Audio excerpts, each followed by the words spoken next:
দুনিয়ার মানুষ তোমরা জানো লাইলাতুল কদর কাকে বলে? লাইলাতুল কদরি খায়রুম মিন আলফি শাহর। লাইলাতুল কদর হচ্ছে 1000 মাস ইবাদত করার চাইতে উত্তম। 1000 মাস ইবাদত করলে জানে কি হবে?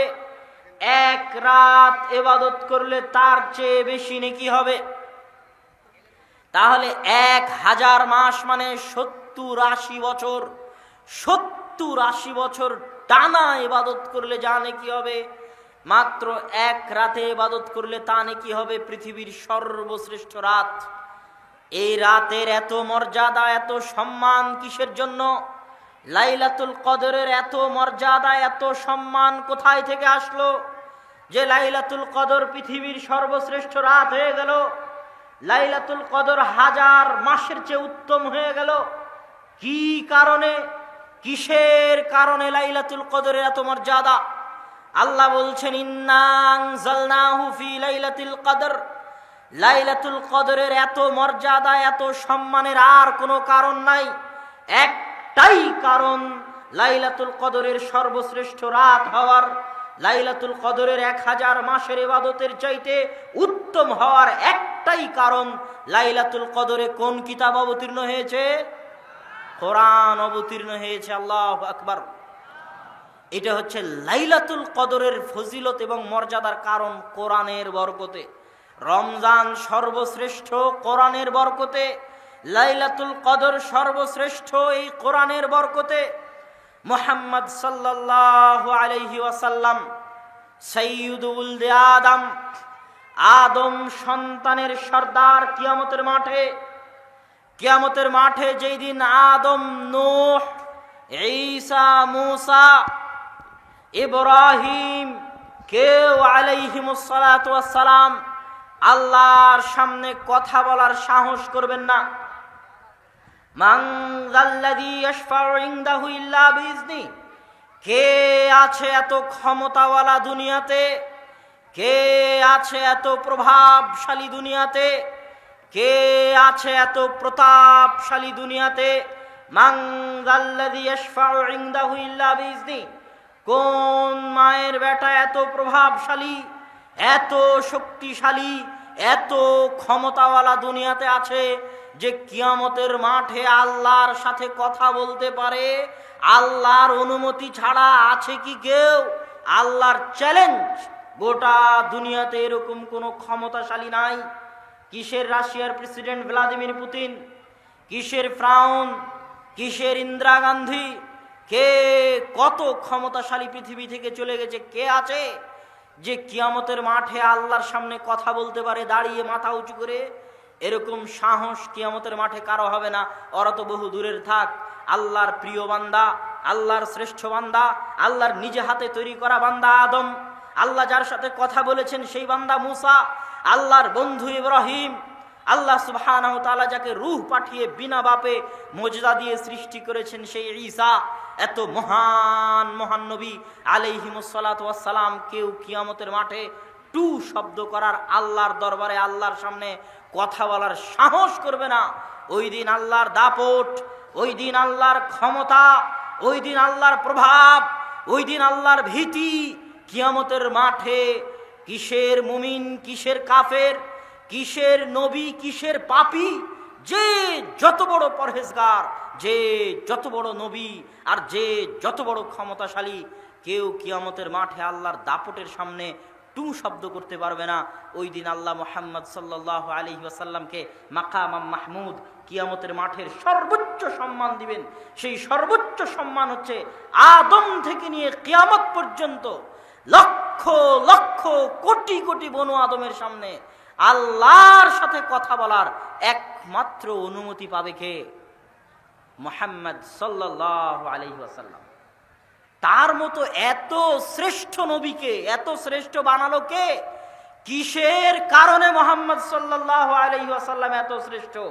কি সে আসল কারণ যেই কারণে মুহাম্মদ সাল্লাল্লাহু আলাইহি ওয়াসাল্লাম এত মহান নবী, এত সর্বশ্রেষ্ঠ নবী, সেই কারণ আর কোনো কারণ নয়, মুহাম্মদ সাল্লাল্লাহু আলাইহি ওয়াসাল্লামের উপর যেই কিতাব অবতীর্ণ হয়েছিল, এটা সেই কোরআন, সেই কিতাবের বরকত। আজ উম্মতে মুহাম্মাদি কিসের জন্য সর্বশ্রেষ্ঠ? উম্মতে মুহাম্মাদের কি আছে? আমার আপনার মতো নাচিজ নাদান গুনাহগার পাপিষ্ঠ আমাদেরকে কিসের জন্য আল্লাহ সুবহানাহু ওয়া তাআলা কুনতুম খায়রা উম্মাতিন উখরিজাত লিন-নাস, তোমরাই সর্বশ্রেষ্ঠ উম্মত। ইহুদিদের চাইতে আমরা কি বেশি করে ফেলেছি? খ্রিস্টানদের চাইতে আমরা কি বেশি করে ফেলেছি? কিসের কারণে আমার মতো পাপী সর্বশ্রেষ্ঠ উম্মত? কিসের কারণে আপনার মতো পাপী নাচিজ নাদান সর্বশ্রেষ্ঠ উম্মত? কিসের কারণে? আমাদের বাড়িতে, আমাদের ঘরে কিসের বরকত আছে? কিসের বরকত? উম্মতে মুহাম্মাদির উপর কিসের বরকত আছে? এই কোরআনের বরকতে উম্মতে মুহাম্মাদি সর্বশ্রেষ্ঠ। আল্লাহু আকবার। এতক্ষণ আলোচনার সারমর্ম হচ্ছে রমজানের কোনো শ্রেষ্ঠত্ব নাই কোরআন ছাড়া, লাইলাতুল কদরের কোনো শ্রেষ্ঠত্ব নাই কোরআন ছাড়া, আমার আপনার কোনো শ্রেষ্ঠত্ব নাই কোরআন ছাড়া। রমজান মাসে জন্ম হয়েছে যেই কিতাবের, সেই কিতাবের নাম কি? কোরআন। তাহলে রমজান মাসের সবচেয়ে বড় প্রস্তুতি কি হওয়া উচিত বলেন? রমজান মাসের সবচেয়ে বড় প্রস্তুতি কি হওয়া উচিত? কোরআন। কোরআনবিহীন রমজান কিসের? যেই রমজানের সব শ্রেষ্ঠত্ব, সব ফজিলত, সব মর্যাদা আল্লাহ কোরআনে বর্ণনা করছেন এইভাবে, শাহরু রমাদান আল্লাযী উনজিলা ফীহিল কোরআন। জানো রমজান কোন মাস? রমজানের সব মর্যাদা, সব ফজিলত এই কারণে, আল্লাযী উনজিলা ফীহিল কোরআন, যে রমজান মাসে কোরআন অবতীর্ণ হয়েছে। গোটা রমজান পার হয়ে গেল, চাঁপাইনবাবগঞ্জের কেউ একদিন কোরআন খুলে দেখলো না, আর রমজানের সরিষা সম পরিমাণ দাম নাই, আর রমজানের সিয়াম থাকার চুল পরিমাণ দাম নেই। কিসের রমজান? কোরআন ব্যতীত। রমজানের সম্মানিত কোরআন, রমজানের বরকতিত কোরআন, রমজানের মর্যাদায়িত কোরআন, রমজানের ফজিলতিত কোরআন। অতএব কোরআন বিহীন রমজান প্রকৃত রমজান নয়। তাহলে রমজানের প্রস্তুতির 1 নম্বর অধ্যায় হচ্ছে পবিত্র কোরআন। রমজান মাসে অধ্যয়ন করতেই হবে। দেখেন কোরআন এমন এক ভয়ঙ্কর কিতাব, হুজ্জাতুন লাকা ও হুজ্জাতুন আলাইকা। আল্লাহর রাসূলের হাদিস পড়ছি আপনার সামনে। এই হাদিসের অর্থ কি? আজকে এশার সালাতের পরে যদি আমি আপনি 2 রাকাত সালাত সুন্নাত পড়ে থাকি, নেকি হবে। আর যদি 2 রাকাত সুন্নাত সালাত না পড়ে থাকি, গুনাহ হবে না। ফজরের আগে 2 রাকাত সুন্নাত যদি পড়ে থাকি, নেকি হবে। যদি না পড়ে থাকি, গুনাহ হবে না। তাহলে কোরআন কি এরকম যে কোরআন পড়লে প্রতি হরফে 10 নেকি হবে, আর কোরআন না পড়লে কোনো সমস্যা নাই? আপনার কি মনে হয়? কোরআন খুবই ভয়ঙ্কর কিতাব, খুবই ভয়ানক কিতাব। আল কোরআন ইয়াতাকাল্লামু ইয়াউমাল কিয়ামাহ। কোরআন কিয়ামতের মাঠে কথা বলবে। আপনার কাছে আশ্চর্য লাগতে পারে কোরআন কিভাবে কথা বলবে। আমার প্রশ্নের উত্তর দিবেন, গরু ছাগল কথা বলতে পারে? গরু ছাগল কথা বলতে পারে? আমি আপনি কথা বলতে পারি? তো গরু ছাগলকে কথা বলতে দাও, কথা বলার সুযোগ দিল না, আমাকে কথা বলার সুযোগ দিল, সেই সত্তা কে? আল্লাহ। আল্লাযী আনতাকাকুম, যে আল্লাহ গরু ছাগলকে কথা বলার সুযোগ দেয়নি, আমার আপনার মতো নাচিজকে কথা বলার শক্তি দিয়েছে, ওই আল্লাহ কি কোরআনকে কথা বলার শক্তি দিতে পারে না? পারে। আল কোরআন ইয়াতাকাল্লামু ইয়াউমাল কিয়ামাহ। কোরআন কিয়ামতের মাঠে কথা বলবে। আর যখন কোরআন কিয়ামতের মাঠে কথা বলবে, তখন আমার আপনার পরিস্থিতি হবে খুবই ভয়ঙ্কর। সুন্নাতের মতো নয়, নফলের মতো নয়, রাখলে নেকি না রাখলে গুনাহ নাই, এটা নয়। আল কোরআন হুজ্জাতুন লাকা ও হুজ্জাতুন আলাইকা। দুনিয়ার মানুষ, ইয়া আইয়ুহান নাস, ইয়া আইয়ুহাল্লাযীনা আমানু, ও হে চাঁপাইনবাবগঞ্জবাসী, ও হে ইমানদারগণ, তোমাদেরকে বলে যাচ্ছি, আল কোরআন হুজ্জাতুন লাকুম ওয়া আলাইকুম। এই কোরআন হয় তোমাদের পক্ষে কথা বলবে কিয়ামতের মাঠে, না হয় তোমাদের বিপক্ষে কথা বলবে কিয়ামতের মাঠে। আল্লাহ রাসূল বলেননি যে কোরআন কিয়ামতের মাঠে যে কোরআন পড়েছে ওর পক্ষে কথা বলবে, আর যে কোরআন পড়েনি কোরআন চুপ থাকবে, এ কথা বলেননি। যে দুনিয়াতে কোরআন পড়েনি, কোরআন কিয়ামতের মাঠে ওর বিপক্ষে কথা বলবে। কেন বিপক্ষে কথা বলবে? আপনার এসএসসি করার সুযোগ হলো, এইচএসসি করার সুযোগ হলো, নেতার পিছনে মিছিল করার সুযোগ হলো, মিটিং করার সুযোগ হলো, হরতাল মারামারি গন্ডগোল করার সুযোগ হলো, রাজনীতি করার সুযোগ হলো, ব্যবসা করার সুযোগ হলো, বিয়ে শাদী করার সুযোগ হলো, সন্তান সন্ততির বিয়ে শাদী দেওয়ার সুযোগ হলো, নাতি পুতিনকে নিয়ে কোলে থাকার সুযোগ হলো, গোটা জীবন পার করে দিলেন, সব কিছুর সুযোগ হলো, কিন্তু এই শ্রেষ্ঠ কিতাব আপনার বাড়িতে কাপড় জড়ানো অবস্থায় পড়েই থেকে গেল, একে পড়ার কোনোদিন সুযোগ হলো না, আর আপনি কিয়ামতের মাঠে পার পেয়ে যাবেন? আপনি কি বলেন? নেয়ামত যত বড়, বিপদ তত বড়। কোরআনের মতো এত বড় নেয়ামত দিয়েছে আল্লাহ, বিপদ তত বড়। আল্লাহ কোরআনের মতো বড় নিয়ামত না দিত নাই, কথা শেষ। কিন্তু কোরআনের মতো বড় নিয়ামত যে আপনার বাড়িতে, কোরআনের মতো বড় নিয়ামতের উম্মত যে আপনি, তো কোরআন নিয়ে বসে আছেন বাড়িতে, কোরআন পড়বেন না, মহা পরীক্ষা, মহা বিপদ। এই কোরআন কিয়ামতের মাঠে আপনার বিরুদ্ধে কথা বলে আপনাকে জাহান্নামে নিয়ে চলে যাবে। আল কোরআন যদি আপনার পক্ষে কথা বলে, আল কোরআন ওয়াস সাওমু ইউশাফাআনি ইয়াউমাল কিয়ামাহ, কোরআন এবং সিয়াম বা রোজা কিয়ামতের মাঠে কথা বলবে, সাক্ষ্য দিবে। আল্লাহ ক্ষমতা দিবেন কোরআন এবং সাওমকে কথা বলার, যে আল্লাহ মানুষকে কথা বলার ক্ষমতা দিয়েছেন। আল্লাহ যদি মানুষকে কথা বলার ক্ষমতা দিতে পারেন, তো ওই আল্লাহ কোরআনকেও কথা বলার ক্ষমতা 100 বার দিতে পারেন। যে আল্লাহ মানুষকে কথা বলার ক্ষমতা দিয়েছেন, ওই আল্লাহ সাওমকে কথা বলার ক্ষমতা 1000 বার, লক্ষ বার দিতে পারেন। কিয়ামতের মাঠে আল্লাহ কোরআনকে, সিয়ামকে কথা বলার সুযোগ দিবেন। এরা যদি আপনার পক্ষে কথা বলে, এইভাবে পক্ষে কথা বলবে, আল্লাহ সিয়াম, কোরআন রাত জাগতে দেয়নি, রাত্রি জেগে কোরআন পড়েছে, সিয়াম না খেয়ে থেকেছে, শাহওয়াতকে কন্ট্রোল করেছে, জান্নাতে দিয়ে দাও। আল্লাহ সুবহানাহু ওয়া তাআলা কোরআনের শাফাত শুনে জান্নাতে দিয়ে দিবেন। দেখেন কোরআন কি কিতাব, কত ভয়ঙ্কর কিতাব। কোরআনের পাওয়ার, এই কোরআনের বরকত, এই কোরআনের ক্ষমতা, কোরআনকে মূল্য দেওয়ার আর মূল্য না দেওয়ার ক্ষমতা এত বেশি। ওমর ইবনুল খাত্তাব রাদিয়াল্লাহু তাআলা আনহু, অর্ধ জাহানের শাসক, অর্ধ পৃথিবীর খলিফা, তাকে চিঠি লিখেছে জেরুজালেম থেকে তার সাহাবীরা, যে আমরা জেরুজালেম ঘেরাও করে রেখেছি, জেরুজালেম বিজয় করার জন্য আপনাকে আসতে হবে। বাইতুল মুকাদ্দাসের চাবি পাদ্রী খলিফাতুল মুসলিমিন ছাড়া কারো হাতে দিবে না। ওমর রাদিয়াল্লাহু তাআলা আনহু বললেন, আনা আতি, আমি আসছি। আমি আসছি বলে উনি এই যে রওনা দিলেন, জীর্ণ শীর্ণ কাপড় পরে, টুটা ফাটা তালি দেওয়া কাপড় পরে, রাখালকে উটের পিঠে রেখে নিজে রশি ধরে টানছেন। এই মুহূর্তে উনি ওল্ড জেরুজালেম, পুরাতন জেরুজালেম শহরের প্রবেশ মুখে। হাজার হাজার, লক্ষ লক্ষ খ্রিস্টান পাদ্রী অপেক্ষায় আছে, আসবে অর্ধজাহানের শাসক। 4000 সাহাবী অপেক্ষায় আছে, আসবেন আমিরুল মুমিনিন। ওমর রাদিয়াল্লাহু তাআলা আনহু যখন ঢুকছেন জীর্ণ শীর্ণ পোশাকে, রাখালকে উটের পিঠে বসিয়ে নিজে রশি ধরে টেনে, তখন হন্তদন্ত হয়ে সাহাবীরা ছুটে এসে ওমর রাদিয়াল্লাহু তাআলা আনহুকে বলছেন, আমিরুল মুমিনিন, আজকে গোটা খ্রিস্টান বিশ্বের সামনে আপনি আমাদের অপমান করে দিলেন। গোটা খ্রিস্টান বিশ্ব অপেক্ষায় আছে। বাপরে বাপ, বাইতুল মুকাদ্দাস সমর্পণ করে দিচ্ছে, যেই বাইতুল মুকাদ্দাস সারা পৃথিবীর বিনিময়ে খ্রিস্টানরা রাজি হবে না। ইউরোপের কি নাই, জার্মান ফ্রান্স ইংল্যান্ডের কি নাই, যে জার্মান ফ্রান্স ইংল্যান্ডকে সিরিয়ার মাটিতে যুদ্ধ করতে হবে। জার্মান ইংল্যান্ড ফ্রান্সের কি নাই, যে জার্মান ইংল্যান্ড ফ্রান্সকে ফিলিস্তিনের মাটিতে যুদ্ধ করতে হবে। ইহুদিদের কি নাই, ট্রাম্পের কি নাই, যে জেরুজালেমকে রাজধানী করতে হবে। গোটা দুনিয়া আমাদের দিয়ে দেন, বলেন যে বাইতুল মুকাদ্দাস মুসলমানদের দিয়ে দাও, গোটা দুনিয়া তোমাদের দিয়ে দিলাম, আমরা মুসলমানেরা কোনো বাংলাদেশ চাই না, পাকিস্তান চাই না, কিচ্ছু চাই না, সব নিয়ে চলে যাও, খালি মক্কা মদিনার বাইতুল মুকাদ্দাস আমাদেরকে দাও। দিয়ে দেন, কোনো দিন রাজি হবে না। সারা পৃথিবীর বিনিময়ে বাইতুল মুকাদ্দাস দিতে রাজি হবে না। বাইতুল মুকাদ্দাসে তাদের নবীর মা মারিয়াম আলাইহিস সালাতু ওয়াস সালাম বাইতুল মুকাদ্দাস খেদমত করেছে, ঝাড়ু দিয়েছে।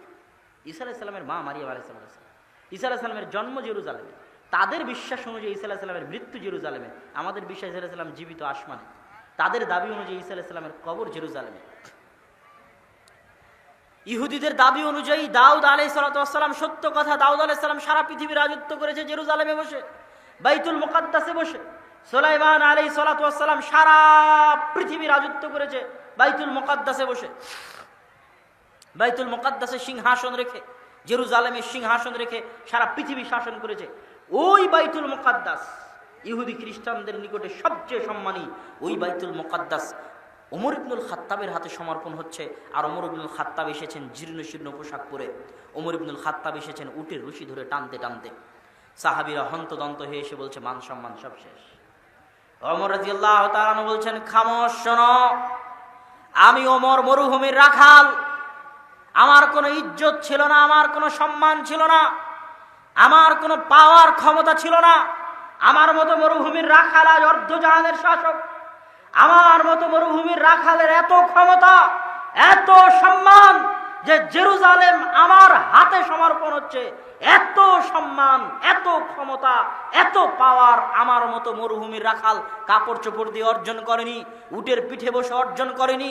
এত ক্ষমতা, এত পাওয়ার কোরআনের বরকতে। আল্লাহু আকবার।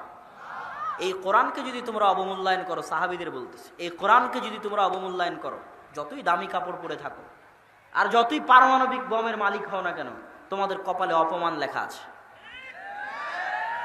তোমাদের কপালে লাঞ্ছনা লেখা আছে।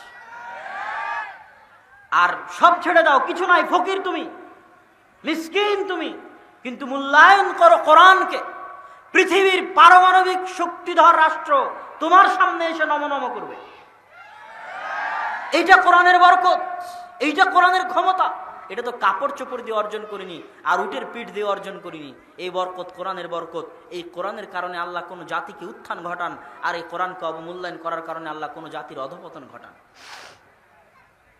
আজ কল্পনা করেন আমাদের এই উপস্থিত মজলিসে হাজারো মানুষ, রাস্তাঘাট বাজারে যত মানুষ আছে সব মিলে লাখো মানুষ। এই লাখো মানুষের মধ্যে কয়জন আজ পবিত্র কোরআন তেলাওয়াত করেছে? কয়জন?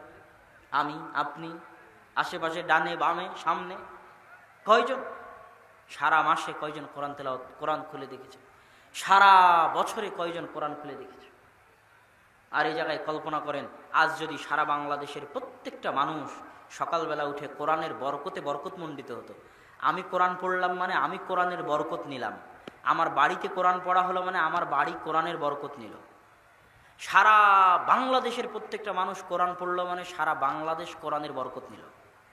তো সারা জাতি যদি কোরআনের বরকতে বরকতমণ্ডিত হয়ে যায়, ওই জাতিকে থামানোর মতো, ওই জাতিকে আটকানোর মতো, আর ওই জাতিকে অপমান করার মতো কোনো শক্তি পৃথিবীতে জন্ম নেয়নি।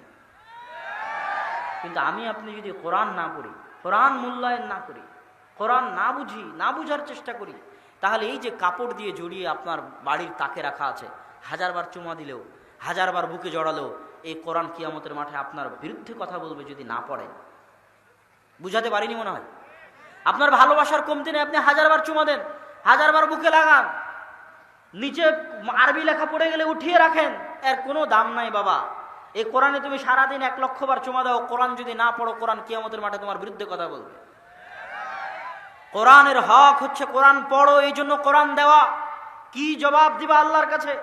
সারা জীবনে সবকিছু করার সময় হয়েছে, মুসলমানের সন্তানের কোরআন শিখার সময় হয়নি, মুসলমানের সন্তানের কোরআন পড়ার সময় হয়নি। এর চেয়ে বড় হতভাগা, এর চেয়ে বড় দুর্ভাগা, এর চেয়ে বড় নিমুখ হারাম, এর চেয়ে বড় অপমানিত লাঞ্ছিত জাতি পৃথিবীতে কেউ হতে পারে না। আজকে আমার আপনার যতটুকু সম্মান আছে, আজ মুসলিম বিশ্বের যে যে দেশের যতটুকু সম্মান আছে, ওয়াল্লাহি আল্লাহর কসম, ওয়াল্লাহি আল্লাহর কসম, ওয়াল্লাহি আল্লাহর কসম, আজ আমার আপনার যতটুকু সম্মান আছে, এই কোরআনের বরকতে সম্মান আছে। যেই প্রজন্ম আজ আসতেছে, 30 বছর আগের প্রজন্ম, মুরব্বীদের প্রজন্ম মক্তবে কোরআন শিখেছিল, যেই প্রজন্ম আজ আসতেছে কিন্ডারগার্টেন স্কুল, ব্রাক স্কুল, উমুক স্কুল, তুমুক স্কুল, ইংলিশ মিডিয়াম স্কুল, মক্তব বন্ধ, কোরআন শিখতে কেউ যায় না, মক্তব থাকলেও কেউ কোরআন পড়তে যায় না। কোরআন বিহীন যে প্রজন্ম গড়ে উঠতেছে, যারা কোরআন পড়া জানে না, যারা কোরআনের বরকতে বরকতমণ্ডিত নয়, এদের ভাগ্যে এমন অপমান লেখা থাকবে, এদেরকে রোহিঙ্গাদের মতো কচুকাটা করা হবে। এত অপমান লেখা থাকবে, এত লাঞ্ছনা লেখা থাকবে, ভয়ঙ্কর দৃশ্য আমি চোখ বন্ধ করলে দেখতে পাই। কিন্তু ওটার থেকে উদ্ধার করতে পারে একটাই জিনিস, সেটা হচ্ছে কোরআন পড়ো, কোরআন শিখো। আরে তুমি ডাক্তার হও, ইঞ্জিনিয়ার হও, যা হও, কিন্তু প্রতিদিন সকাল তোমার শুরু হবে কোরআনের বরকত দিয়ে। তুমি নিজে কোরআনের বরকতে বরকতমণ্ডিত হবে, গোটা পরিবার কোরআনের বরকতে বরকতমণ্ডিত হবে, গোটা দেশ গোটা জাতি কোরআনের বরকতে বরকতমণ্ডিত হবে, কোরআনের বরকতে গোটা দেশ পরিপূর্ণ হয়ে যাবে। তখন এই জাতিকে অপমানিত করবে এরকম ক্ষমতা, এরকম শক্তিধর কেউ দুনিয়াতে জন্ম নেয়নি। সম্মানিত উপস্থিতি, কোরআন শিক্ষার গুরুত্ব বুঝাতে গিয়ে আপনাকে বলি, আপনাদের এই চাঁপাইনবাবগঞ্জ অঞ্চলের মানুষের মসজিদগুলোতে মক্তব চালু আছে, এটা আমার জরিপ, থাকা ভালো, চলুক আলহামদুলিল্লাহ। কিন্তু রমজানকে কেন্দ্র করে আমভাবে, শুধু ছোট বাচ্চাদের জন্য নয়, রমজানকে কেন্দ্র করে আমভাবে মসজিদে সকল মানুষের জন্য কোরআন শিক্ষার ব্যবস্থা করতে হবে, সকল মানুষের জন্য। রমজানে তো কোনো কাজ নাই, জোহর পর থেকে আসর থেকে মাগরিব পর্যন্ত কি কাজ? মসজিদে এসে কোরআন শিক্ষার ব্যবস্থা করে। নট অনলি ফর চিলড্রেন, শুধু বাচ্চাদের জন্য মক্তব নয়, সব মুরব্বী, বয়স্ক, 50, 60, যুবক, বৃদ্ধ, আবাল বনিতা, মা বোনেরা বাড়িতে কোরআনের আসর চালু করবে রমজানকে কেন্দ্র করে। এটাই আমার আজকের বক্তব্যের আমানত। দোহাই লাগে আল্লাহ সুবহানাহু ওয়া তাআলা, আনশুদুকুম বিল্লাহ, আল্লাহ সুবহানাহু ওয়া তাআলার ওয়াস্তে আপনাদেরকে বলছি, রমজান মাসের সবচেয়ে বড় প্রস্তুতি হচ্ছে কোরআনের বরকতে গোটা চাঁপাইনবাবগঞ্জ জেলাকে বরকতমণ্ডিত করে দিন ইনশাআল্লাহ। বলেন ইনশাআল্লাহ। কোরআনের বরকতে নিজের পরিবার, নিজের বাড়ি, নিজের গ্রাম, নিজের পাড়া বরকতমণ্ডিত করে দিন। আল্লাহ আমাদের তৌফিক দিক, আল্লাহুম্মা আমিন। সব বক্তব্যের সব কথা ভুলে গেলে একটা কথা মনে রেখে যাবেন, এখন যে কথাটা বলতেছি, আল্লাহ সুবহানাহু ওয়া তাআলা সাক্ষী, আমার টুটা ফাটা জ্ঞান অনুযায়ী আমি যতটুকু বুঝি, যে কোনো মুফতিকে জিজ্ঞেস করতে পারেন, যে কোনো আলেম শাইখকে জিজ্ঞেস করতে পারেন, ওয়াল্লাহি আল্লাহর কসম, ওয়াল্লাহি আল্লাহর কসম, ওয়াল্লাহি আল্লাহর কসম, আপনার গ্রামের মসজিদে একটা টাইলস লাগিয়ে দিলে আপনার জানে কি হবে? আপনার গ্রামের মসজিদে একটা ফ্যান কিনে দিলে জানে কি হবে? আপনার গ্রামের মসজিদে এসি কিনে দিলে জানে কি হবে? আপনার গ্রামের মসজিদে ছাদের জন্য রড কিনে দিলে জানে কি হবে? আপনার গ্রামের মসজিদে ছাদের জন্য সিমেন্ট কিনে দিলে জানে কি হবে? গ্রামের একটা ভাঙ্গা বেড়া, ভাঙ্গা টিনের মসজিদে কোরআন শিক্ষার ব্যবস্থা করলে আল্লাহর কসম, আল্লাহর কসম, আল্লাহর কসম, ওই রকম লাখো এসি দান করার চাইতে, ওই রকম কোটি টাইলস দান করার চাইতে, ওই রকম শত ব্যাগ সিমেন্ট দান করার চাইতে, ওরকম 1000 টন রড দান করার চাইতে বেশি নেকি হবে একটা কোরআনের আসর চালু করলে ইনশাআল্লাহ। বক্তব্যের সব অংশ ভুলে গেলে এই একটা অংশ আপনাদের হাতে ধরি, পায়ে ধরি, এই একটা অংশ ভুলে যাবেন না।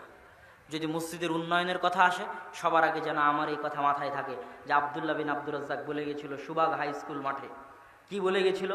যে একটা মসজিদের ছাদের রডের ব্যবস্থা করতে, সিমেন্টের ব্যবস্থা করতে, টাইলসের ব্যবস্থা করতে, একটা মসজিদের এসির ব্যবস্থা করতে খরচ করলে জানে কি হবে?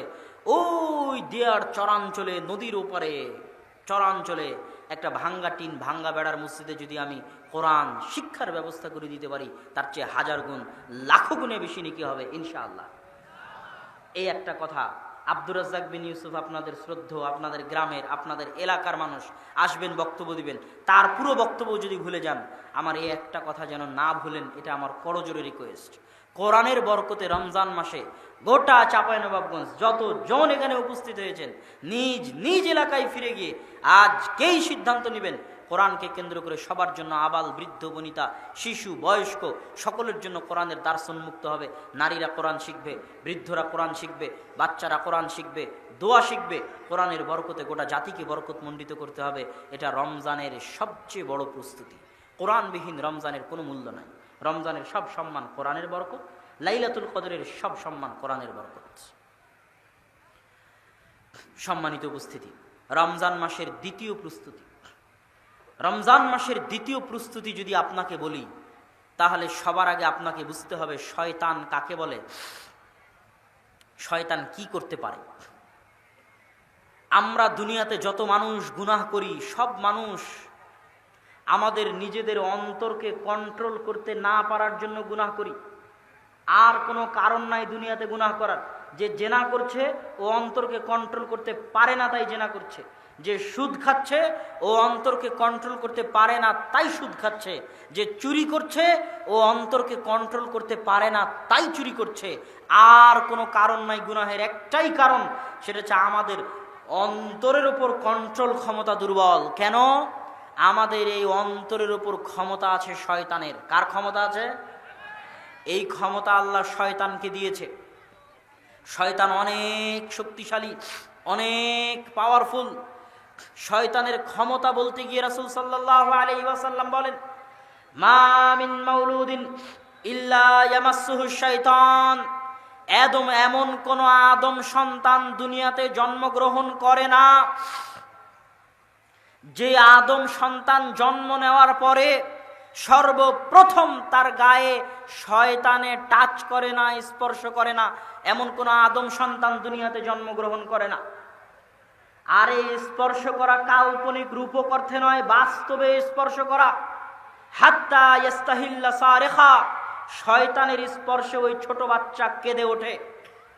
তাহলে শয়তানের সাথে আমাদের সম্পর্ক এত মজবুত, এত শক্তিশালী, আমাদের উপর শয়তানের প্রভাব এত মজবুত, এত শক্তিশালী যে জন্ম হওয়ার পরে সবার আগে কে আমাদেরকে স্পর্শ করার সুযোগ পেয়েছে?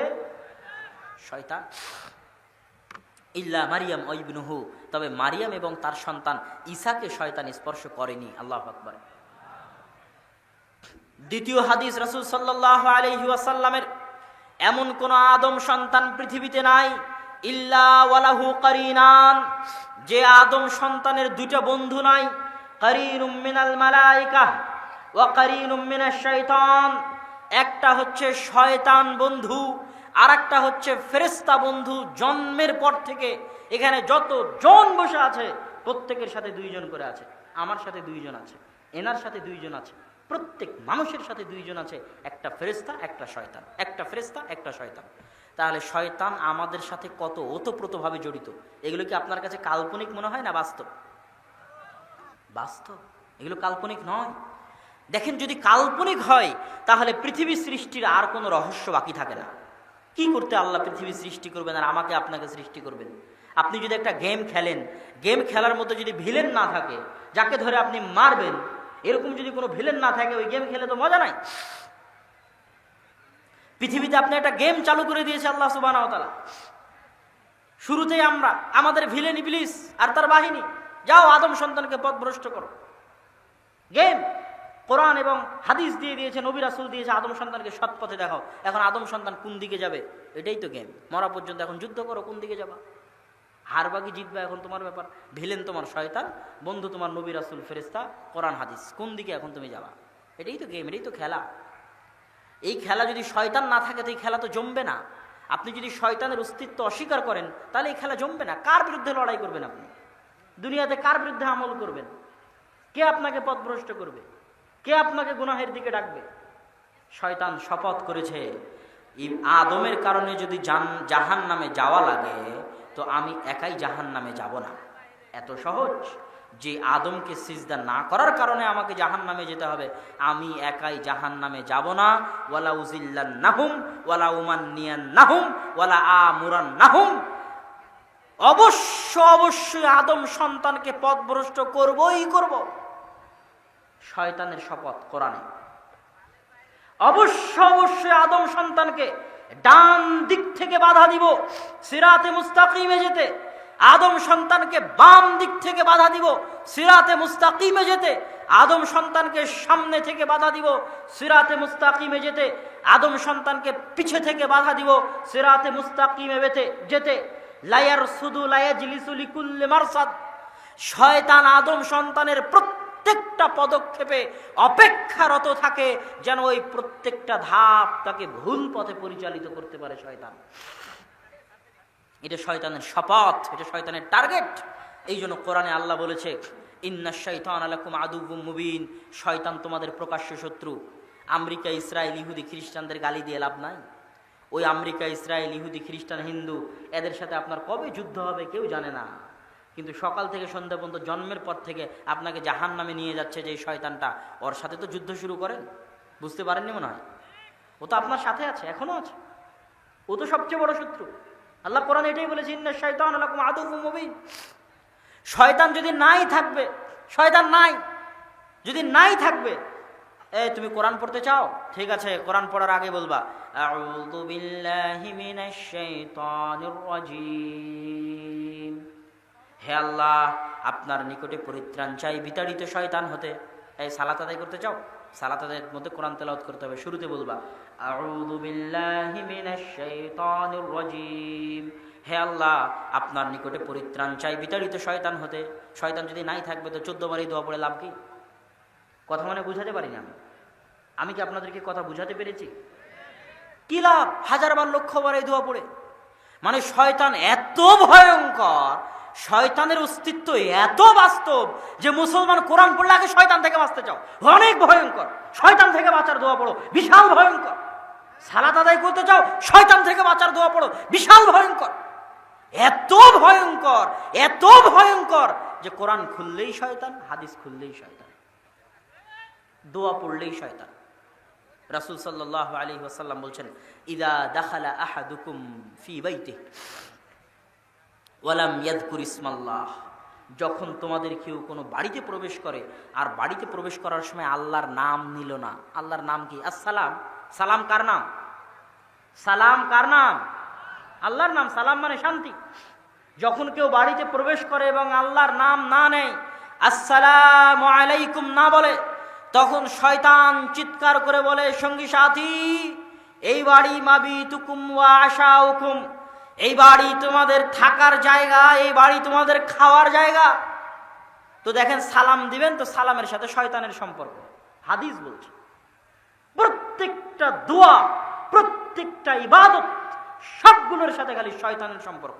মানে গোটা ইসলাম খালি আপনাকে বলছে বাপরে বাপরে বাপ, এটা করো শয়তান থেকে বাঁচো, এটা করো শয়তান থেকে বাঁচো, এটা করো শয়তান থেকে বাঁচো, এটা না করলে শয়তান, ওটা না করলে শয়তান, ওটা না করলে শয়তান। গোটা ইসলাম সাজানো আছে শয়তান দিয়ে।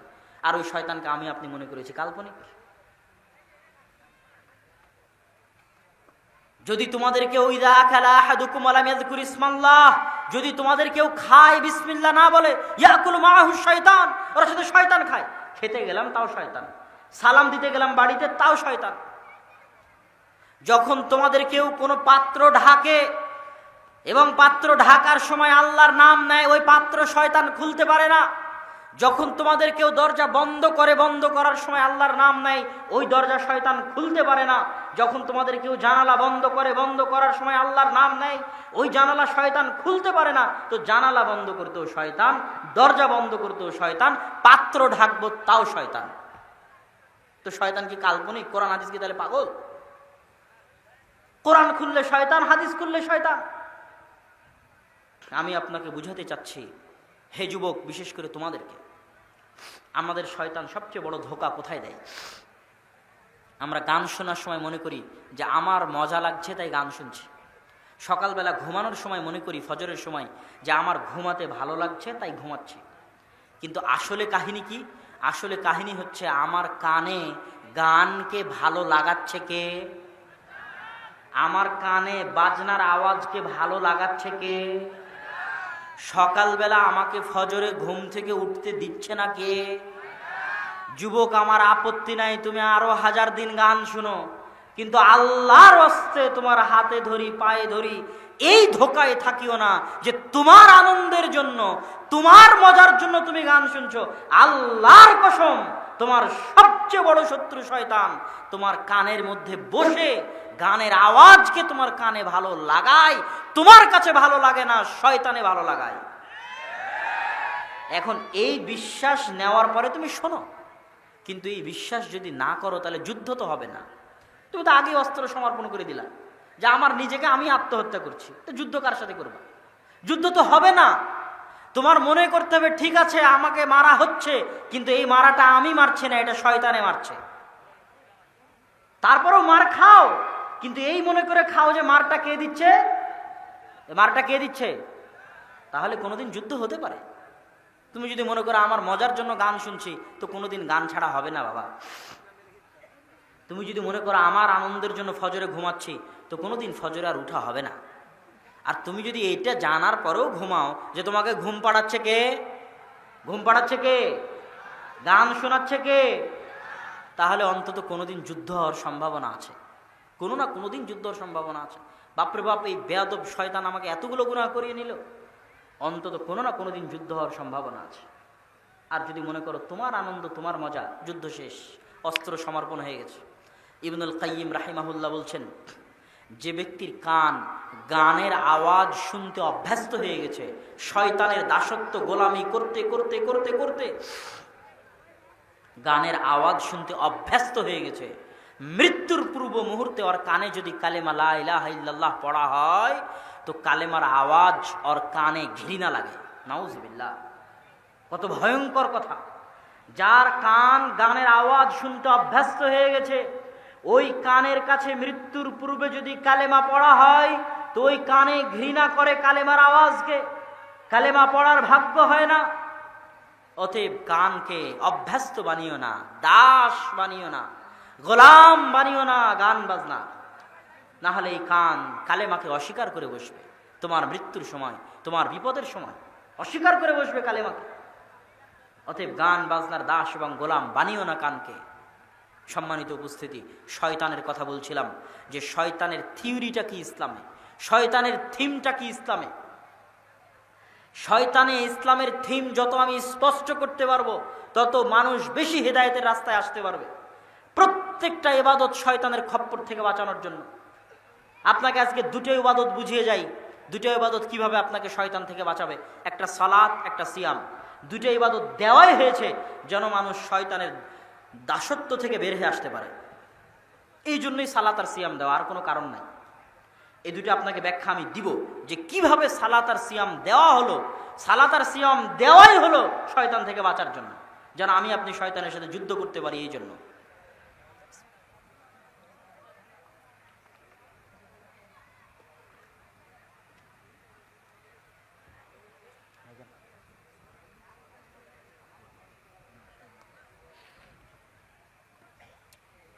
সালাত এবং সিয়াম। প্রথমে আসি সালাত। মানুষের অন্তরের উপর কন্ট্রোল নাই, এই জন্য গুনাহ করে। এর বাইরে কোনো কারণ আছে? আপনার কি মনে হয় এর বাইরে কোনো কারণ আছে? আমি যদি গুনাহ করি এই কারণে আমার মনকে কন্ট্রোল করতে পারিনি, এই কারণে। আপনি গুনাহ করলে ওই কারণে যে মনকে কন্ট্রোল করতে পারিনি। আর কোনো কারণ আছে নাকি? তাহলে একটা সমাধান হচ্ছে গুনাহ থেকে বাঁচার, যে অন্তর শয়তানের দাস হয়ে গেছে। এখন এই অন্তরকে শয়তানের দাসত্ব থেকে বের করে নিয়ে আসতে হবে, যেন এই অন্তর শয়তানের সাথে লড়াই করতে পারে। তো আপনি যখন আর্মিতে ভর্তি হবেন, তো আর্মিতে ভর্তি হওয়ার পর আপনাকে যদি বলা হয় যে আপনাকে যুদ্ধ করতে হবে, তো তার জন্য ট্রেনিং লাগবে না? লাগবে না? ট্রেনিং যদি না করেন তো কেমনে আপনি যুদ্ধ শিখবেন? তো অন্তরের উপর কন্ট্রোল ক্ষমতা প্রতিষ্ঠা করা যদি না শিখেন তো কেমনে আপনি গুনাহ থেকে বাঁচবেন? তো অন্তরের উপর যেমন আর্মিতে ভর্তি হওয়ার পর ট্রেনিং নেওয়ার জন্য আপনাকে কিছু করতে হবে, দৌড়াতে হবে, লাফাতে হবে, কায়িক শ্রম করতে হবে, এরকম অন্তরের উপর কন্ট্রোল ক্ষমতা কায়েম করার জন্য আপনাকে কাজ করতে হবে, কাজ।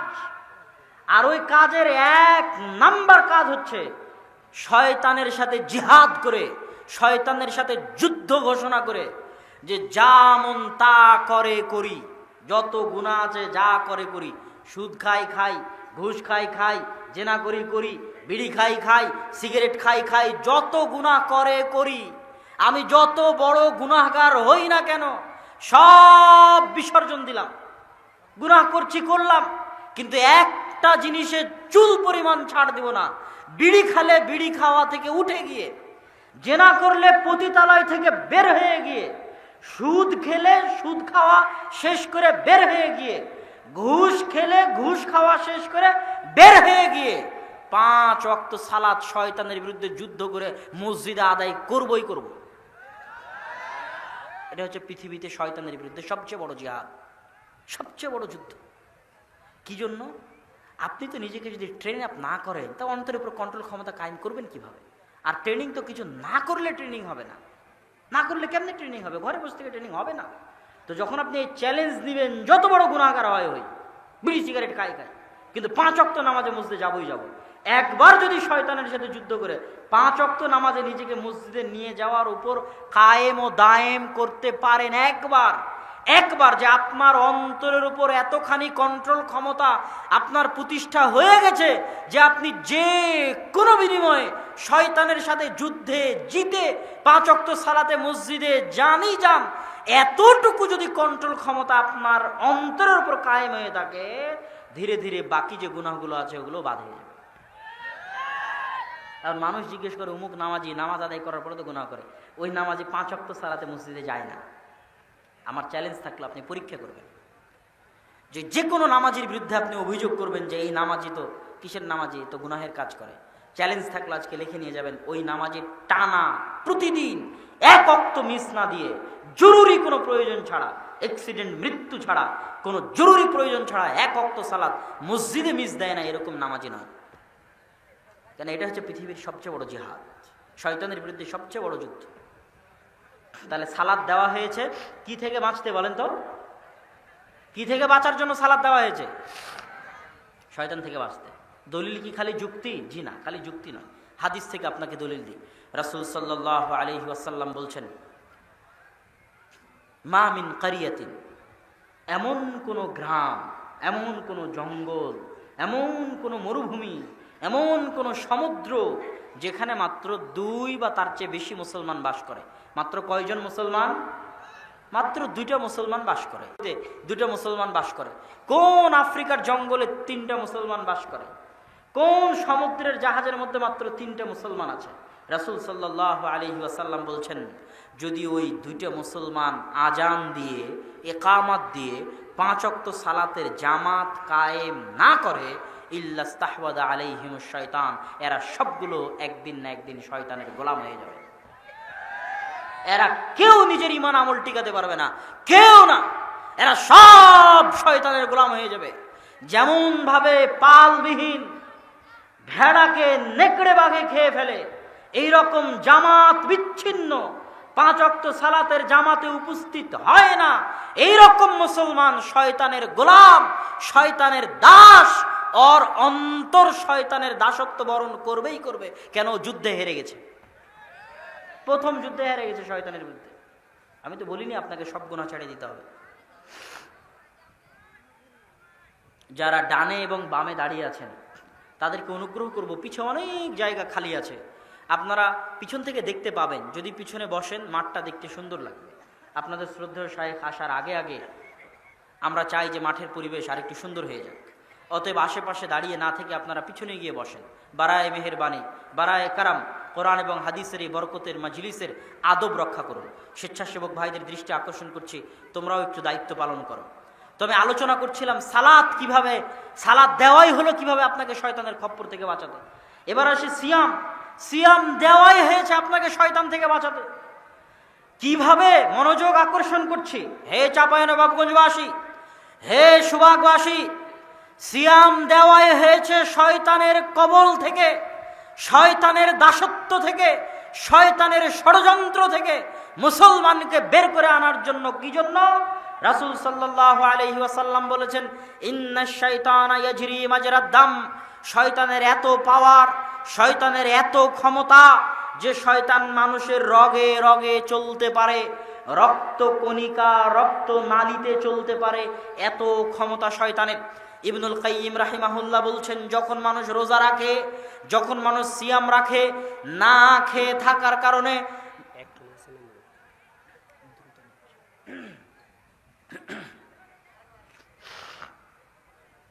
না খেয়ে থাকার কারণে মানুষের রক্ত কণিকা সংকীর্ণ হয়ে যায়। ইবনুল কাইয়িম রাহিমাহুল্লাহ লিখছেন, যখন রমজান মাসে মানুষ রোজা রাখে তখন মানুষের রক্ত কণিকা সংকীর্ণ হয়ে যায়। সংকীর্ণ হয়ে আসার কারণে শয়তান ওই রক্ত কণিকার মধ্যে প্রবেশ করতে পারে না। আল্লাহু আকবার। তাহলে আপনি শয়তান থেকে যদি বাঁচতে চান, যেমন সালাত আদায় করতে হবে, সিয়াম পালন করতে হবে। সিয়াম পালন করলে আপনার রক্ত কণিকা সংকীর্ণ হয়ে যাবে, শয়তান ঢুকতে পারবে না। আর যত বেশি খাবেন, যত পেট পরিপূর্ণ করে খাবেন, সারাদিন খাওয়া দাওয়া যত বেশি খাবেন, আপনার রক্তনালিকা তত ফুলা ফুলা থাকবে, ফাঁকা ফাঁকা থাকবে, আর তত বেশি শয়তান প্রবেশ করবে, আর আপনি তত বেশি পথভ্রষ্ট হয়ে যাবেন খালি খাবারের কারণে। এই জন্য সোমবারের সিয়াম রাখেন, বৃহস্পতিবারের সিয়াম রাখেন, শয়তানকে কষ্ট দেন। আপনি সোমবারে সিয়াম রাখলে শয়তান কষ্ট পায়, কেন? ও ঢুকতে পারে না, না খেয়ে থাকার কারণে ওর জন্য রাস্তা সংকীর্ণ হয়ে যায়। মাসে 3 দিন সিয়াম রাখেন, শয়তান কষ্ট পায়, ওর সাথে যুদ্ধ করেন, টেক ইট চ্যালেঞ্জ। শয়তানকে কষ্ট দেন, দিতে হবে। শয়তান আমার আপনার সাথে সবসময় আছে। আমি আজকে আপনাদের বুঝাতে চাই যে শয়তান বাস্তব। এমনিতেই তো চাঁপাইনবাবগঞ্জের মানুষ জিনভূত খুব বিশ্বাস করে, কিন্তু এই জিনভূত ওই জিনভূত নয়, জিনই শয়তান। কিন্তু আমি ওই জিনভূত যেটা আপনারা বিশ্বাস করেন ওভাবে বলতে চাইনি। কিন্তু জিন ভূতে যদি বিশ্বাস করেন তো এই শয়তানও কিন্তু জিনই। এই শয়তান কি? জিন। শায়াতিন আল ইনসি ওয়াল জিন, ইবলিস আর ইবলিসের বাহিনী তো জিন। আমার এবং আপনার সাথে যে শয়তান আছে এটা তো জিন।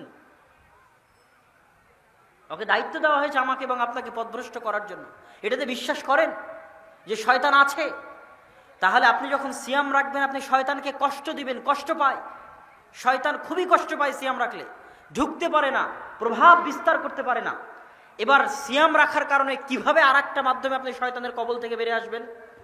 দেখেন, সালাতের ক্ষেত্রে একটা ট্রেনিং কোর্স হচ্ছে, কেউ যদি টানা 40 দিন এক ওয়াক্ত সালাত তো জামাতে মিস না দেয়, টানা 40 দিন এক ওয়াক্ত সালাত জামাতে মিস না দেয়, তাহলে রাসূল সাল্লাল্লাহু আলাইহি ওয়াসাল্লাম বলছেন ওর নাম মুনাফিকের খাতা থেকেও বাদ, জাহান্নামীদের লিস্ট থেকেও বাদ। ও জাহান্নাম থেকেও মুক্ত, ও মুনাফিক থেকেও মুক্ত। এত বড় ফজিলত কালকে শুরু করেন, দেখি পারেন কিনা। শয়তানের সাথে কত যুদ্ধ করা লাগবে, কালকে থেকে শুরু করেন। প্রত্যেক ওয়াক্তে দেখবেন শয়তান কোনো না কোনো ঝামেলা লাগিয়ে বসে আছে। এটা শয়তানই লাগায়, this is serious, not joking, আমি মজাক করছি না। প্রত্যেক ওয়াক্তে দেখবেন শয়তান কোনো না কোনো ঝামেলা লাগিয়ে বসে আছে, আপনাকে মসজিদে যেতে দিবে না। এত বেয়াদব, আপনি যেতে পারবেন না মসজিদে। 40 দিন চেষ্টা করেন, কয়দিন পারেন। শয়তান একদম জান প্রাণ দিয়ে মাথা পাগল করে আপনার পিছনে লেগে পড়বে, এমন এমন পরিবেশ তৈরি করবে, কোনো না কোনো এক ওয়াক্তে বলবে একে মিস করাবোই মসজিদ থেকে। পারবেন না, অনেক কঠিন জিনিস। তাহলে টানা 40 দিন যদি কোনো বান্দা শয়তানের সাথে যুদ্ধ করে জিতে যায়, যদি জিতে যায়, তাহলে যে তার অন্তরের উপর এতখানি কন্ট্রোল ক্ষমতা কায়েম করতে পেরেছে যে টানা 40 দিন 5 ওয়াক্ত সালাতে 5 বার শয়তানের সাথে 4 5 20 200 বার যুদ্ধে জিতেছে। আল্লাহু আকবার। তো যার অন্তর টানা 40 দিন 200 বার শয়তানের সাথে জিততে পারে যুদ্ধ করে, এতখানি কন্ট্রোল ক্ষমতা ওর অন্তরের উপর আছে, ও জাহান্নামে যাওয়ার মতো পাপ আসলে করতে পারবে না, সম্ভব হবে না ওর দ্বারা করা। কেননা ওর অন্তর তো ওর কাবু হয়ে গেছে, শয়তান তো ওর কাছে হেরে গেছে, ওর অন্তর তখন ওর অধীনে। এতক্ষণ তো ওর অন্তর ছিল শয়তানের অধীনে, ও ছিল শয়তানের গোলাম।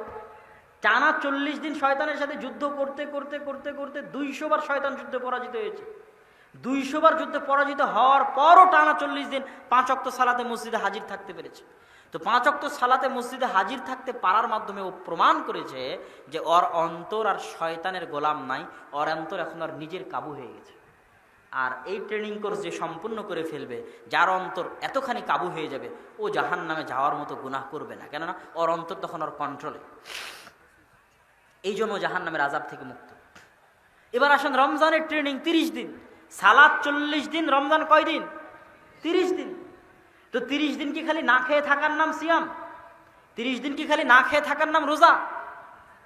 রাসূল সাল্লাল্লাহু আলাইহি ওয়াসাল্লাম বলেছেন যে, রাসূল সাল্লাল্লাহু আলাইহি ওয়াসাল্লাম কি বলেছে? মাল্লাম ইয়াদা কাওলা যুরি ওয়াল আমালা বিহি ফালাইসা লিল্লাহি হাজাতুন আন ইয়াদা তুআমাহু ওয়া শারাবাহু। কোনো মানুষ রোজা রাখার পরে, না খেয়ে থাকার পরে, ক্ষুধার্ত থাকার পরে, পিপাসার্ত থাকার পরে যদি গুনাহের কাজ পরিত্যাগ করতে না পারে, তাহলে আল্লাহর কোনো প্রয়োজন নাই ওর ক্ষুধার্ত থাকার, আল্লাহর কোনো প্রয়োজন নাই ওর পিপাসার্ত থাকার। তাহলে কি শুধু সিয়াম মানে না খেয়ে থাকা, না অন্তর কন্ট্রোল করা গুনাহ থেকে? কথা বলেন না যে গুনাহ থেকে অন্তর কন্ট্রোল করার নামও সিয়াম না? সিয়াম নয়, সিয়াম। দেখেন, সিয়ামের যত ফজিলত আছে, গুনাহ করে একটা ফজিলত পাবেন না। আপনাকে পড়ে শোনাই, রাসূল সাল্লাল্লাহু আলাইহি ওয়াসাল্লাম বলেছেন, মান সামা রমাদান ঈমানান ওয়া ইহতিসাবান গুফিরা লাহু মা তাকদ্দামা মিন যামবিহি। কেউ যদি রমজান মাসে সিয়াম রাখে ঈমান সহ নেকির আশায়, তার পূর্বের সকল গুনাহ ক্ষমা করে দেওয়া হবে। কেউ যদি রমজান মাসে মান কামা, কেউ যদি রমজান মাসে রাত্রি জাগে, তারাবির সালাত আদায় করে, টানা 29 দিন 30 দিন তারাবির সালাত আদায় করলো, ওর পূর্বের সকল গুনাহ ক্ষমা করে দেওয়া হবে। কেউ যদি রমজান মাসে লাইলাতুল কদরে রাত জাগে, তার পূর্বের সকল গুনাহ ক্ষমা করে দেওয়া হবে। ফজিলত 3-3টা আমল, 3-3টা উপায়, আগের সব গুনাহ মাফ করে নেওয়া। কিন্তু কাহিনী কি? কাহিনী হচ্ছে প্রত্যেকটাতেই 2টা শর্ত দেওয়া আছে। এটা বলা আছে নেকির আশা, আর এটা বলা আছে ইমানের সাথে। একটু বুঝার চেষ্টা করবেন। ইমানের সাথে কি জন্য? আমরা মুমিন দেখেই তো সিয়াম রাখছি নাকি?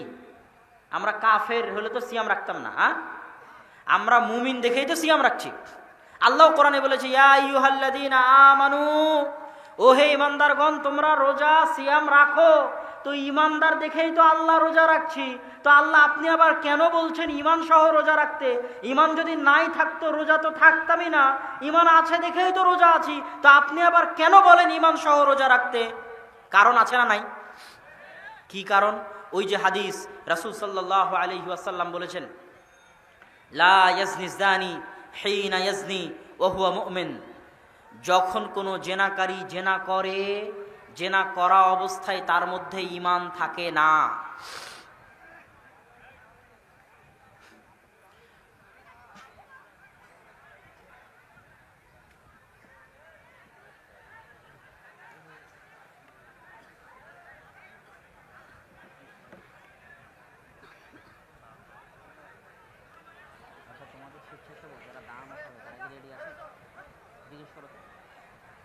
আমরা সবাই চুপচাপ বসে থাকি, বিশৃঙ্খলা করার প্রয়োজন নাই।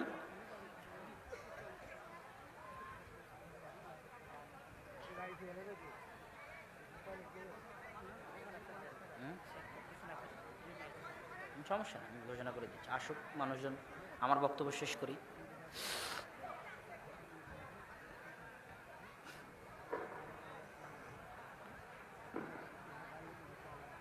পিছনে অনেক জায়গা আছে, যেহেতু আপনাদের শ্রদ্ধেয় শায়েখ আব্দুর রাজ্জাক বিন ইউসুফ চলে এসেছে, সেহেতু আপনারা যারা চলাচল করছেন, হাঁটাহাঁটি করছেন, রাস্তাঘাট বাজার, সবাই প্রতিষ্ঠানে প্যান্ডেলে উপস্থিত হন।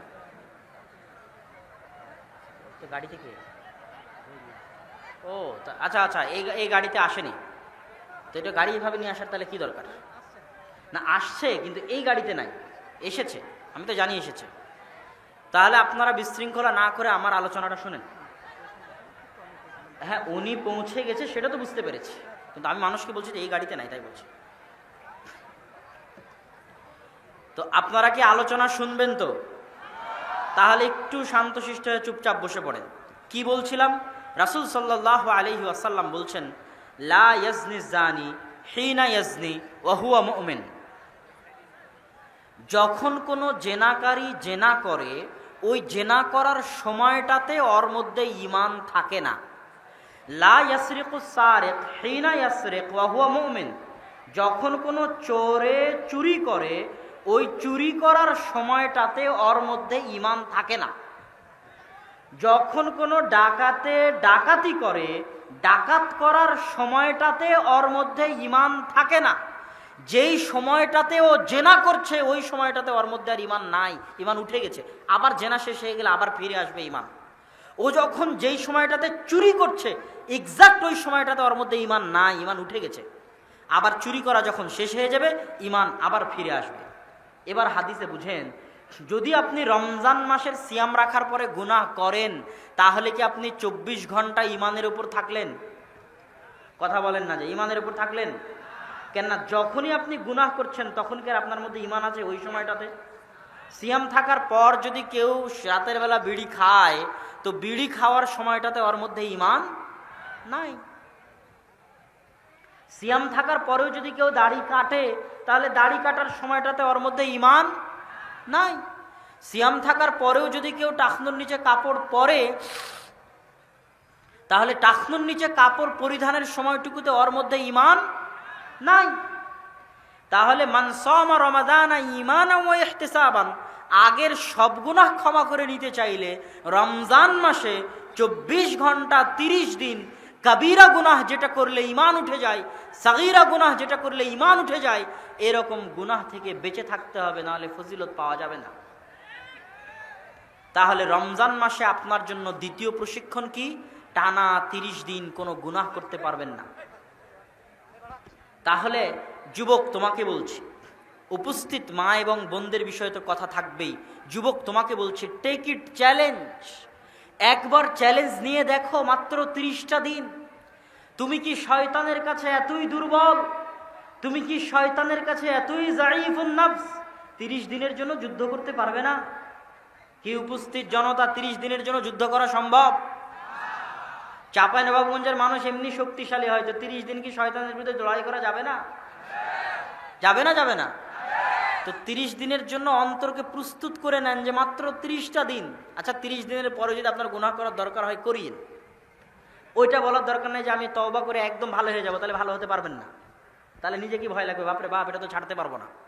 আপনাকে সারা জীবনের জন্য ছাড়তে বলিনি, মাত্র কয় দিনের জন্য? 30 দিনের জন্য। This is the psychology. আল্লাহ মানুষের সাইকোলজি বুঝে। মানুষকে যদি আল্লাহ বলে তুই সারা জীবনের জন্য ভালো হয়ে যা, মানুষ পারবে না? পারবে? মানুষ পারবে না। আল্লাহ মানুষের সাইকোলজি বুঝে। এই জন্য মানুষকে আল্লাহ বলছে মাত্র কয় দিনের জন্য ভালো হও? মাত্র 30 দিন। টেক ইট চ্যালেঞ্জ যুবক।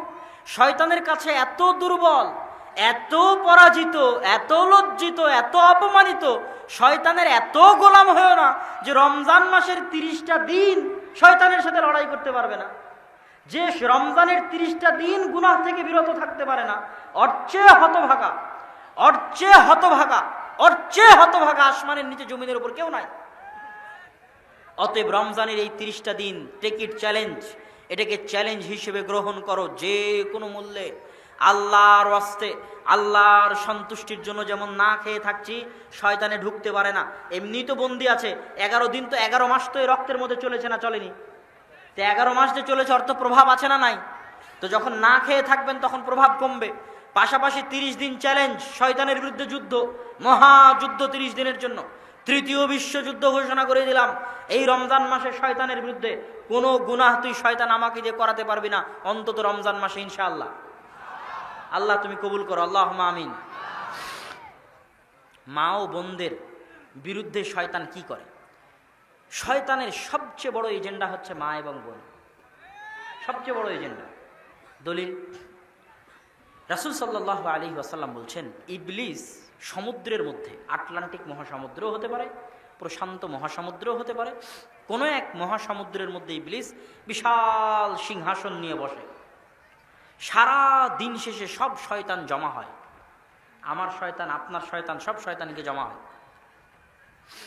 জমা হয়ে ইবলিসকে রিপোর্ট দেয়, আমি অমুককে আজকে চুরি করিয়েছি, অমুককে আজকে ডাকাতি করিয়েছি, অমুককে জেনা করিয়েছি, অমুককে বিড়ি খাইয়েছি, অমুককে মদ খাইয়েছি। ইবলিস খালি শুনতে থাকে, শুনতে থাকে, শুনতে থাকে। যখন একজন বলে আজ অমুক জায়গায় স্বামী স্ত্রীর মধ্যে তালাক করিয়ে দিয়েছে, ইবলিস লাফ দিয়ে উঠে কোলাকুলি করে। আল্লাহ রাসূলের হাদিস। তাহলে ইবলিসের সবচেয়ে বড় এজেন্ডা হচ্ছে পরিবার ধ্বংস করার এজেন্ডা। কি ধ্বংস করার এজেন্ডা? পরিবার। তালাক মানে খালি আপনি এটা বুঝিয়েন না, এত ছোট বুঝ হলে হবে না, এত মোটা মাথা হলে হবে না যে তালাক করিয়ে দিল মানে খুশি হয়ে গেল। তো তালাক করলে কেন খুশি হয়? তালাক করলে পরিবার ধ্বংস হয়। তো পরিবার আর কি কি কারণে ধ্বংস হতে পারে? আর যত কারণে পরিবার ধ্বংস হতে পারে প্রত্যেকটা কাজই ইবলিসের সবচেয়ে বড় এজেন্ডা। সেটা কি কাজ? মেয়েদেরকে ঘর থেকে বের করে নিয়ে যাও, মেয়েদেরকে বেপর্দা বানিয়ে দাও, মেয়েদেরকে বেহায়া বানিয়ে দাও, মেয়েদেরকে নির্লজ্জ বানিয়ে দাও।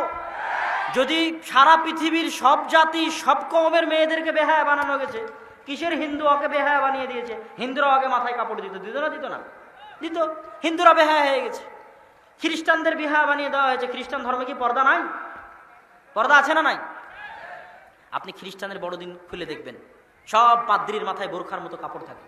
প্রত্যেকটা খ্রিস্টানদের যারা নাম, ওদের মাথায় আমরা কালো বোরখা পরি, ওরা সাদা বোরখা পরে। তাহলে খ্রিস্টান ধর্মে পর্দা নাই? তো গোটা খ্রিস্টান ধর্মের সব নারীকে বেপর্দা বানিয়ে দিয়েছে। কে করেছে? শয়তানে। কে? এই একমাত্র মুসলমান এদের মেয়েদেরকে পারা গেল না, এদের পরিবার ধ্বংস করতে পারা গেল না। এদের সব মেয়েদেরকে ঘর বাড়ি থেকে বের করে নিয়ে গিয়ে শয়তানের ওয়াসওয়াসায়, শয়তানের প্ররোচনায় এদেরকে এমনভাবে বেহায়া, বেলেল্লা, নির্লজ্জ বানিয়ে দাও যেন সমাজের মধ্যে অবৈধ সম্পর্ক, জেনা, পরকিয়া এত বেড়ে যায়। যখন সমাজে অবৈধ সম্পর্ক, জেনা, পরকিয়া বেড়ে যাবে, তখন সমাজে সংসার টিকবে না ভাঙবে? সমাজে সংসার টিকবে না ভাঙবে? ভাঙবে। সমাজে ভাঙছে। আজ সারা বাংলাদেশের সমাজ এই সমস্ত মেয়েদেরকে শয়তান প্ররোচনা দিয়ে ঘরের বাইরে বের করে নেওয়ার কারণে, যুবকদেরকে প্ররোচনা দিয়ে অবৈধ সম্পর্কে লিপ্ত করতে পারানোর কারণে আজ পরকিয়া, অবৈধ সম্পর্ক, জেনা, ব্যভিচারে সমাজ পচে গলে দুর্গন্ধযুক্ত হয়ে নষ্ট হয়ে গেছে। ঘরে ঘরে তালাক, ঘরে ঘরে ডিভোর্স, ঘরে ঘরে পরকিয়া। তাহলে শয়তানের সবচেয়ে বড় এজেন্ডা হচ্ছে পরিবার ধ্বংস করা। সবচেয়ে বড় এজেন্ডা। এই জন্য যত নারীবাদী আছে এদের সাথে শয়তানের মিটিংও হতে পারে, ইবলিস মিটিং দিয়ে এদের অর্ডার দিতে পারে, করো, সব ধ্বংস করে দাও মুসলমানদের পরিবারদের। এটা শয়তানের সবচেয়ে বড় এজেন্ডা। শয়তান মানুষের সাথে কথা বলতে পারে, যোগাযোগ করতে পারে, এরা সব শয়তানের গোলাম। যত এনজিও বাংলাদেশের মাটিতে কাজ করে, বিদেশি এনজিও, যত নারীবাদী আছে সারা মুসলিম বিশ্বে, যত মানবাধিকার কর্মী আছে সারা মুসলিম বিশ্বে, এরা সব কাদের গোলাম? কাদের গোলাম? এদের সাথে কাদের মিটিং হয়? শয়তানের মিটিং হয়। শয়তানের আদেশে এরা মাঠে নেমেছে, শয়তানের আদেশে এরা মা এবং বোনদের পথ ভ্রষ্ট করছে। সম্মানিত উপস্থিতি, গোটা ইসলামটাই শয়তান দিয়ে ঘেরা। তাহলে সালাত দেওয়া হয়েছে শয়তানের খপ্পর থেকে বাঁচার জন্য, সিয়াম দেওয়া হয়েছে শয়তানের খপ্পর থেকে বাঁচার জন্য। এগুলো সব দেওয়া হয়েছে শয়তানের খপ্পর থেকে বাঁচার জন্য। আচ্ছা রবিউল, স্বেচ্ছাসেবকরা গান কখন? না না আমি আবু কি অন্য কোনো উঠাবে না। আজিব, আমি আমার আলোচনার শেষের দিকে চলে এসেছি। আলোচনার শেষ পয়েন্ট, রমজানের প্রস্তুতির 1 নাম্বার পয়েন্ট ছিল কোরআন তেলাওয়াত। রমজানের প্রস্তুতির 2 নাম্বার পয়েন্ট ছিল গুনাহ থেকে বেঁচে থাকা। রমজানের প্রস্তুতির শেষ পয়েন্ট শাবান মাসের সিয়াম। কি জন্য শাবান মাসের সিয়াম রমজানের প্রস্তুতি?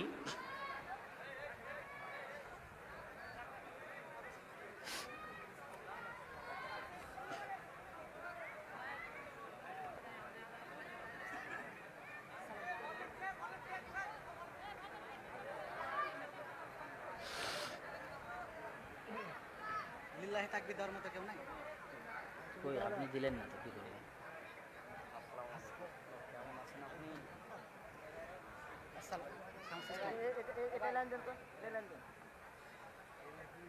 আচ্ছা, শাবান মাসের সিয়াম কি জন্য রমজানের প্রস্তুতি?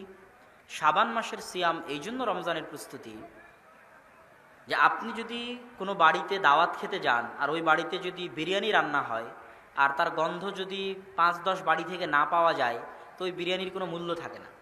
এত বড় প্রোগ্রাম হচ্ছে, কত দূর থেকে লাইট দেওয়া আছে, আগে থেকেই বোঝা যাচ্ছে যে এখানে প্রোগ্রাম আছে।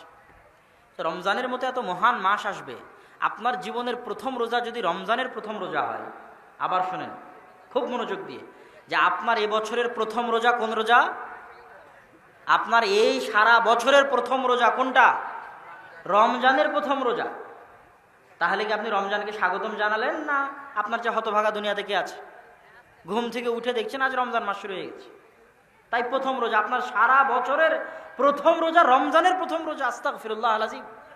রমজান মাস আসতেছে, রমজান মাসের ফ্লেভার, রমজান মাসের সুগন্ধি, রমজান মাসের আনন্দ, আপনার অন্তর এত উদ্বেলিত থাকবে যদি আপনার মধ্যে ঈমান থাকে, আপনার অন্তর এত খুশি থাকবে যদি আপনার মধ্যে ঈমান থাকে। রমজানের স্বাদ আপনি 1 মাস দূর থেকে অনুভব করা শুরু করবেন যে কোন মাস আসতেছে, রমজান মাস আসতেছে। তাহলে রমজান মাসের প্রস্তুতিতে আমাকে শাবান মাস থেকেই সিয়াম রাখা শুরু করতে হবে। কিসের স্বাদ নেওয়ার জন্য? কিসের স্বাদ নেওয়ার জন্য? রমজানের স্বাদ নেওয়ার জন্য। আর একটা কথা মনে রাখবেন, যে মুমিন বান্দারা শাবান মাসের সিয়াম রাখে রমজানের আগে, এরা রমজান মাসে ইবাদত করে অন্য আর 10 জনের চাইতে যারা শাবান মাসে সিয়াম রাখেনি ওদের চেয়ে বেশি মজা পায়। কেননা যার রমজান হুট করে শুরু হয়েছে, কোনো অপেক্ষা নাই, কোনো প্রস্তুতি নাই, অন্তরে কোনো আনন্দ নাই, কিচ্ছু নাই, ওর জীবনের প্রথম রোজা, সারা বছরের প্রথম রোজা রমজানের প্রথম রোজা, ও কিসে রমজানের ইবাদত করে খুশি হবে? আর যার অন্তর এত উদ্বেলিত রমজানের আগমনে যে শাবান মাস থেকে প্রস্তুত রমজান মাসের সিয়াম রাখবে, তাই শাবান মাস থেকে সিয়াম রাখতেছে, 1 মাসের পথ থেকে ও রমজানের স্বাদ নিচ্ছে, রমজানের মজা নিচ্ছে, আনন্দ নিচ্ছে। ও রমজান মাসে ইবাদত করে আনন্দ পাবে, রমজান মাসে ইবাদত করে শান্তি পাবে। এই জন্য যে রমজানের প্রথম রোজা আর ওই বছরের প্রথম রোজা নয়, বরং রমজানের জন্য আগে থেকেই প্রস্তুত ছিল, এই মহান মাসের জন্য আগে থেকেই প্রস্তুত ছিল। ঘুম থেকে উঠে দেখেনি যে রমজান শুরু হয়ে গেল। 1 মাস আগে থেকে পরিবার জানে শাবান মাসের সিয়াম হচ্ছে কেন, রমজান আসতেছে। 1 মাস আগে থেকে গোটা বাংলাদেশ জানে শাবান মাসের সিয়াম হচ্ছে কেন, রমজান আসতেছে। 1 মাস আগে থেকে কেউ সিয়াম রাখেনি, হুট করে একদিন ঘোষণা হলো আজ নাকি রমজান। এটা রমজান হলো, এটা রমজানের মান সম্মান থাকলো? রমজানকে আপনি গুরুত্ব দিলেন, রমজানকে আপনি মর্যাদা দিলেন, সম্মান দিলেন? দিলেন না। সম্মানিত উপস্থিতি, আমি আলোচনা শেষ করে নিয়ে আসছি। রমজানের প্রস্তুতি স্বরূপ 1 নাম্বার কি বলেছি আপনাদের বলেন তো, জোরে বলেন কি? কোরআন তেলাওয়াত। গোটা চাঁপাইনবাবগঞ্জ রমজান মাসে কিসের বরকতে বরকতমণ্ডিত হবে? ইনশাআল্লাহ বলেন। 2 নাম্বার হচ্ছে রমজানের প্রস্তুতি হচ্ছে গুনাহ মুক্ত থাকা। টেকিট চ্যালেঞ্জ, মাত্র 1 মাস। এটা মাথায় আনিয়েন না যে সারা বছর, এটাও মাথায় আনিয়েন যে আজীবন। মাত্র কয়দিন? 30 দিন। 30 দিন শয়তানের বিরুদ্ধে বিশ্বযুদ্ধ ঘোষণা করেন। আর চাঁপাইনবাবগঞ্জের মানুষ কালায় রুটি দিয়ে সাহারি করে যুদ্ধ ঘোষণা করতে হবে, যেন শয়তান এই 30 দিনে আপনাকে পরাজিত করতে না পারে, কোনো মতেই নয়, খবরদার নয়। আর 3 নাম্বার হচ্ছে রমজানকে স্বাগতম জানাতে গিয়ে আর অন্তত যে কয়টা দিন বাকি আছে এই কয়টা দিন সিয়াম রাখেন, যেন ওই হতভাগাদের কাতারে আপনি না হন যে রমজানের প্রথম সিয়াম আপনার এই বছরের প্রথম সিয়াম হয়ে গেল। আল্লাহ যেন তা না করে। আর আমি জানি না এখন কি দানের জন্য কিছু বলতে হবে তারিখ? আচ্ছা, আজকের অনুষ্ঠান আপনার স্বেচ্ছাসেবক রেডি? আজকের অনুষ্ঠান আদ-দাওয়া ইলাল্লাহ কর্তৃক আয়োজিত প্রথম অনুষ্ঠান। আদ-দাওয়া ইলাল্লাহ বলতে সারা বাংলাদেশে যারা দিনের দাওয়াতি কাজ করে ব্যতিক্রমভাবে, সেই ব্যতিক্রমের কিছু নমুনা যদি আমি বলি সংক্ষিপ্ত আকারে, সেটা হচ্ছে আমরা রংপুর বিভাগে ইতিমধ্যেই 100টা বন্ধ হয়ে যাওয়া মক্তব চালু করেছি আলহামদুলিল্লাহ, নিজস্ব অর্থায়নে, নিজস্ব খরচে। এবং রমজান মাসব্যাপী সারা বাংলাদেশে প্রায় কয়টা মসজিদে রবিউল? 50-50 করে ধরলে, না না না, ওগুলো তো 50-50 করে তো কয়েকটা জেলাতে, হ্যাঁ সব মিলে প্রায় কয়েকটা জেলাতে হিসাব করা হয়নি, প্রায় 300 থেকে 400 মসজিদে গোটা রমজান মাসে আম জনসাধারণের জন্য কোরআন শিক্ষার ব্যবস্থা করা হয়েছে। ইনশাআল্লাহ রমজান মাসে চলবে সারা বাংলাদেশের 300 থেকে 400 মসজিদে আদ-দাওয়া ইলাল্লাহর অর্থায়নে আলহামদুলিল্লাহ। আর একটা যেটা বড় কাজ আমরা করেছি সেটা হচ্ছে প্রায় 300 থেকে 400 মসজিদে আমরা এ পর্যন্ত লাইব্রেরি পরিচালনার জন্য 1 কপি করে ফ্রি বই পাঠিয়েছি। আরও অনেক লম্বা লিস্ট আছে আমাদের আবেদনের খাতায়, সেগুলো ধীরে ধীরে ধীরে ধীরে যেতে থাকবে ইনশাআল্লাহ। আমাদের সবচেয়ে টপ প্রায়োরিটির কাজ হচ্ছে কোরআন, আর তারপর হচ্ছে ইলম, জ্ঞান চর্চা, আর তারপরের কাজ হচ্ছে মানব সেবা। মানব সেবা করার জন্য আমরা যখন ফ্রি অক্সিজেনের কাজ শুরু করেছিলাম করোনা কেন্দ্রিক, তখন গোটা বাংলাদেশে প্রায় 60টা অক্সিজেন সিলিন্ডার দিয়ে আমরা গোটা বাংলাদেশে ফ্রি অক্সিজেনের কাজ করেছি।